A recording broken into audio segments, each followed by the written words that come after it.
नमस्कार, आप देख रहे हैं भारत एक्सप्रेस और मैं हूं आपके साथ रोमा हैदर। करोड़ों देशवासियों का इंतजार आखिरकार खत्म हो गया है। आज संसद में देश की अर्थव्यवस्था का बही खाता खुलने जा रहा है। वित्त मंत्री निर्मला सीतारमण आज सुबह 11 बजे लोकसभा में वित्त वर्ष 2026 से 2027 का आम बजट पेश करेंगी।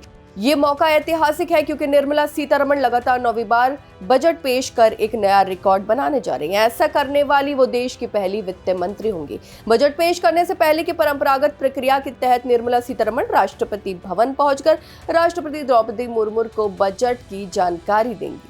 इसके बाद केंद्रीय मंत्रिमंडल की बैठक होगी, जहां बजट प्रस्तावों को औपचारिक मंजूरी दी जाएगी। लगभग 1.5 घंटे तक चलने वाली बजट भाषण पर पूरे देश की नजर टिकी रहेगी। नौकरी पेशा वर्ग, किसान, व्यापारी, निवेशक और आम आदमी हर कोई ये जानने को उत्सुक है कि इस बजट में उसके हिस्से में क्या आने वाला है।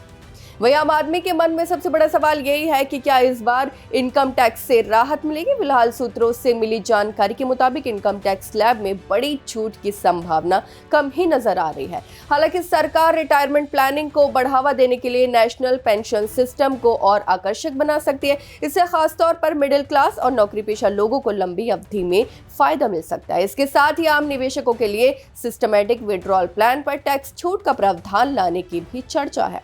शेयर बाजार में हालिया उतार चढ़ाव को देखते हुए सरकार लॉन्ग टर्म कैपिटल गेन और सिक्योरिटी ट्रांजैक्शन टैक्स में कुछ राहत दे सकती है, ताकि विदेशी निवेशकों के आउटफ्लो को रोका जा सके। वहीं दूसरी ओर सोना और चांदी खरीदने वालों को झटका लग सकता है, क्योंकि इंपोर्ट ड्यूटी बढ़ाने को लेकर अटकलें तेज है। वहीं रेल यात्रियों के लिए ये बजट अहम साबित हो सकता है। चर्चा है कि सरकार करीब 50 नई ट्रेनों की सौगात दे सकती है। इसमें वंदे भारत स्लीपर और अमृत भारत जैसी आधुनिक ट्रेनें शामिल हो सकती है। इसके अलावा रेल सुरक्षा को लेकर भी बड़ा कदम उठाया जा सकता है। कवच 4.0 सिस्टम और ट्रैक सेफ्टी के लिए बजट आवंटन बढ़ाने की संभावना है, ताकि हादसों पर लगाम लगाई जा सके। वहीं पर्यटन क्षेत्र को रफ्तार देने के लिए इनक्रेडिबल इंडिया 3.0 अभियान का ऐलान संभव है, जिसका मकसद अंतर्राष्ट्रीय पर्यटकों को भारत की ओर आकर्षित करना होगा। साथ ही आम आदमी के हवाई सफर के सपने को साकार करने वाली उड़ान योजना के अगले चरण का रोड मैप भी इस बजट में सामने आ सकता है।